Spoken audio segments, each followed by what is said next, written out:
So I think one thing which is no doubt very common with a lot of people that are in relationships, when you first meet someone, maybe it's a couple of months or 6 months, the honeymoon period, sex is amazing. You're just incredibly turned on by each other. You can't keep your hands off each other. Unfortunately, in many cases, that dies off. And maybe more so for the man, he gets bored, not really that interested anymore. What advice can you give to those people, I guess men, to keep the sex life healthy in a long-term relationship? So there's two scenarios there, right? If it's him that's losing the sex drive, right, then I would say, look, okay, get around, even if you don't want to cheat, let's just say you don't want to cheat, right? Just be around other women, right? Just flirt with other women at least. Like, just because that will, just attention from other women will raise your sex drive. Being around beautiful women raises men's testosterone levels. Like, that's actually been proven. So if you're starting to get like a little bit bored with her, your wife, your girlfriend, your main chick, just at least exposing yourself to other women, even the pheromones of other women, will help to sort of spark that up again a bit. Obviously, you can also start to be a bit more experimental, and this tends to happen in long-term relationships. People tend to explore and try and test out different things, right?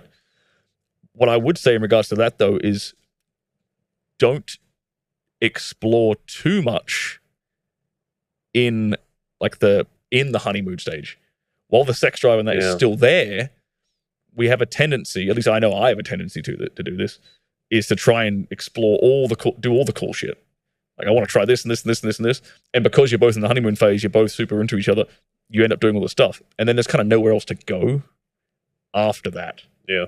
There's no like new plateaus and new interesting things to try out. So I'd say if this is, your intent is to have something long term with this person, maybe trying to span those things out a little bit, push them off a little bit, so that you can keep that high, keep that novelty coming in every now and then, right?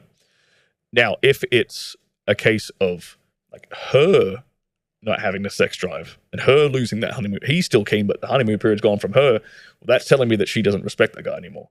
That's telling me that he's like failing somewhere, right? He's let himself go physically. He's let himself go financially. He's got no more aspirations. He's being lazy. He's just sitting around playing video games all day. He's got comfortable in the relationship. He's stopped being the man that he really was when she first met him, that ambitious, hungry guy. That's why she's not wanting to fuck him anymore, right? Yeah.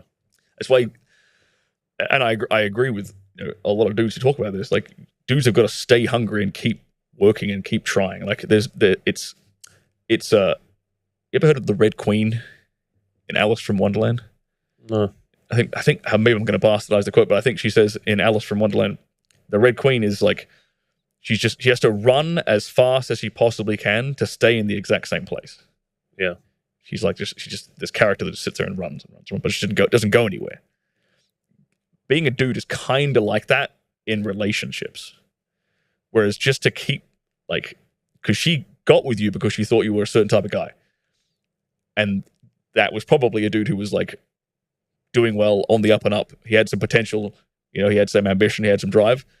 Well, you have to keep that. So you have to run as hard as you can to stay in that exact same place that you were at the very beginning of the relationship. I think you definitely can't get too complacent. And I think I used to make this mistake all the time when I was younger, in like my late teens, early 20s. I used to become like too obsessed with the girl. Like, I liked them too much. So then when I had eventually got with them, then I was like even more obsessed with them. But I became too keen. I was like too keen, too available. And this, say for example, this maybe bad boy persona which I had beforehand, which she was initially attracted to, that changed because I was now going all soft. Yeah. And I was completely obsessed with her. Yeah. So now I'm at a point now where I know how to sort of finesse the relationship and keep her interested and wanting more, but not like pushing her away. Even though, let's say for example, I might really like her, but I mean, luckily with what I do, I'm a busy guy as it is. Yeah. So I actually don't have that much spare time to spend with my woman or partner or date or whatever it might be. So they're kind of like, if I say, hey, Friday night I'm free, let's do something. They're like, yes, let's do it.